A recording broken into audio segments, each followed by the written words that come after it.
In this video, we're gonna head over to Jono and learn a flip jump on the floor. Let's get started.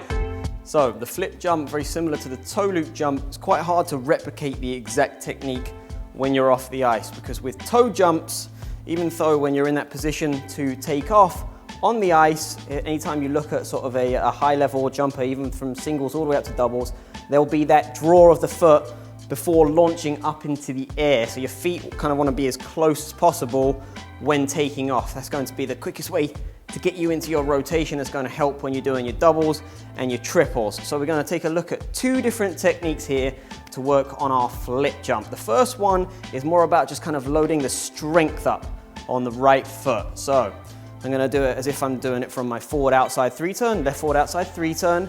You're literally going to sort of get in your position, again, same position with your arms, left arm in front, right arm behind, right shoulder open, head slightly to the right.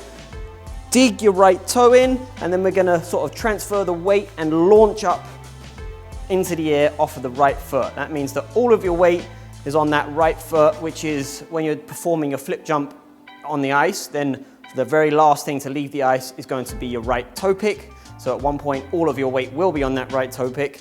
But here we're going to do the flip, transfer the weight, launch up.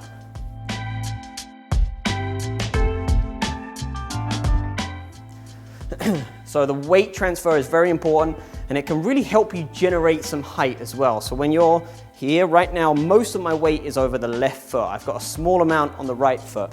But as I start to transfer my weight, watch my knee bend, and then it vaults me up into the air. So those are the legs, using that right toe pick to really, vault yourself up into the air. The arms on that technique, after I've done my forward outside three turn, I dig my right toe in. Same thing, as I start to transfer my weight, my arms start to work. So as I'm launching into the air, that's when my right arm is coming around, ready to start generating that rotation.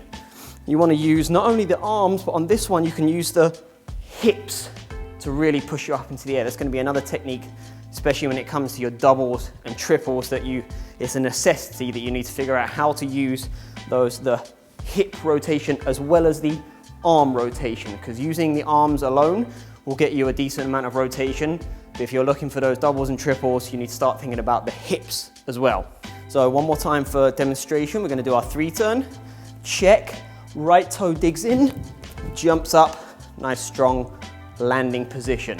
So again, nice for a single, you kind of have a loose position in the air, the arms over the right side. If you want a slightly advanced technique on the arms for the flip jump, again, especially when it comes to doubles and triples, is you want to keep those arms so nice and relaxed when they're going into this rotation. So after you've done your three turn, you can almost think about them scissoring their way through in order to start the rotation. So instead of this, which is going to feel very hard and it's going to generate you some rotation, but because the forces will be so strong at that point, it's not the most efficient way to get yourself into that tight position.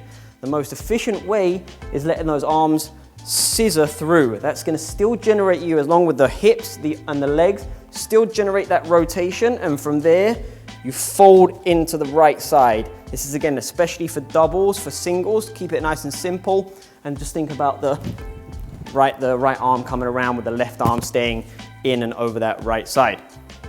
But for doubles, and again, more advanced technique, you can think about those arms sort of scissoring through, because not only will that generate rotation, but also as the arms drop down and they lift up to get into your rotational position, that's actually going to generate you some more height as well.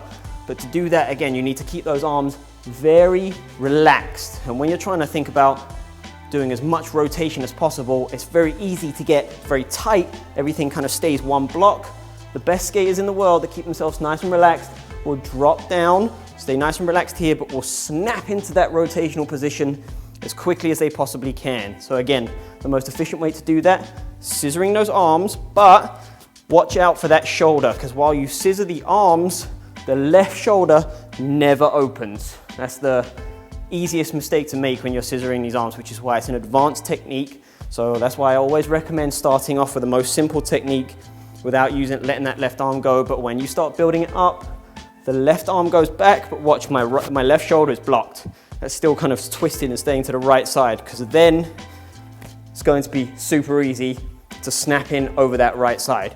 Watch this. If you do the bad habit of opening everything. Watch when I start trying to pull in, look how long it takes me to get back over to the right side. Now watch again, if I scissor but keep my left shoulder blocked, all I have to do is fold in over that right side. It's going to be much quicker, much more simple, and way more efficient to get you rotating as fast as possible. So now we're going to take a look at the slightly more advanced technique with the feet. This is more for sort of your doubles and triples when you're performing them off ice. So we've already talked about the simple technique being just tapping the foot and driving up off the right foot. But if we're going to try and replicate the technique as closely as possible as we do on the ice, it's more of you do your 3-turn, this is all the same, tap your foot, draw your feet together, then drive up off the ice.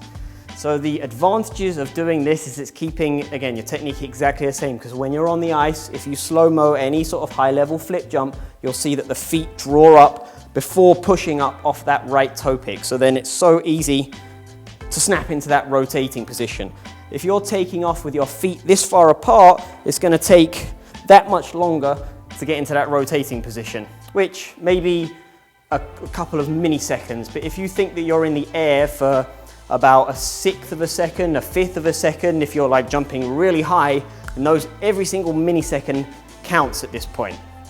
So the advanced technique is after you've tapped, draw the feet together and drive up. So you're going to be driving up pretty much off of both feet at this point, but you almost want to think about the last point of contact being the right foot, because as you jump up, your weight will still be over the right side, ready to snap into that rotating position. This is going to get you a little bit more help with your doubles and triples for your triple flip off ice. Now, I hope you enjoyed this video. If you did, give it a thumbs up, subscribe to the channel, and let us know what you think of the flip jump on the floor from home.